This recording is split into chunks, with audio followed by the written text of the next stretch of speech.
Hello, I'm Daniel, and welcome to the Emunah Project. We here at the Emunah Project are continuing in our series of videos with respect to inspiration, information, education, guidance, advice, and I'm reminded of two observations made of Rav Elimelech of Lizhensk, both concerning Shabbes, both concerning the Sabbath.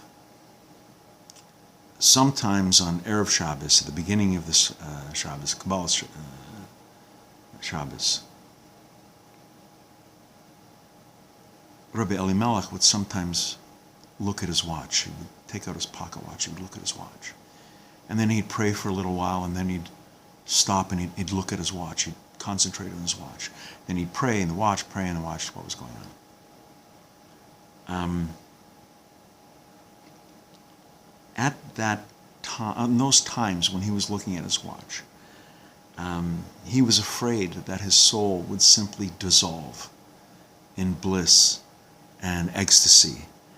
So he looked at his watch to steady himself in time and place. That watch was like his anchor, because when Sabbath was arriving, when we sing the prayers of sanctification, when we sing Al-Chadoidi, ushering in the Sabbath bride, when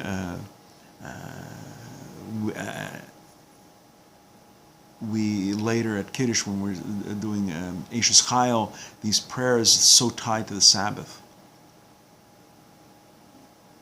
he was afraid that he would just like dissolve, melt into a mist from the sheer bliss, the sheer ecstasy of the arrival of Shabbos.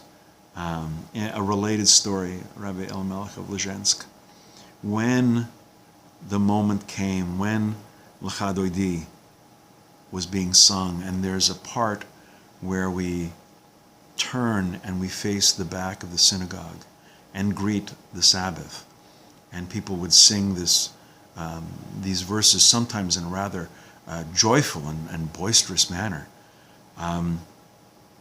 As Shabbos began, Rabbi Elimelech, he couldn't endure not only the voices proclaiming it, but the rush of the arriving Sabbath. He had to stop up his ears.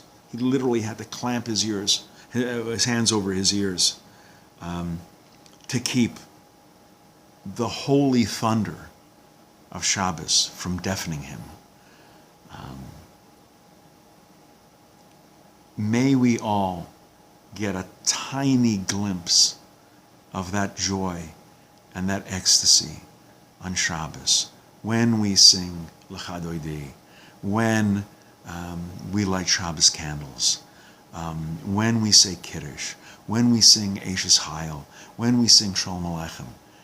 A bit, a speck, a spark of the joy that threatened to carry Rav Elimelech of Lizhensk away and have him dissolve into a mist.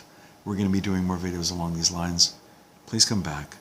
Please watch, please learn, and until next time, on behalf of the Emunah Project, I'm Daniel, and thank you too much.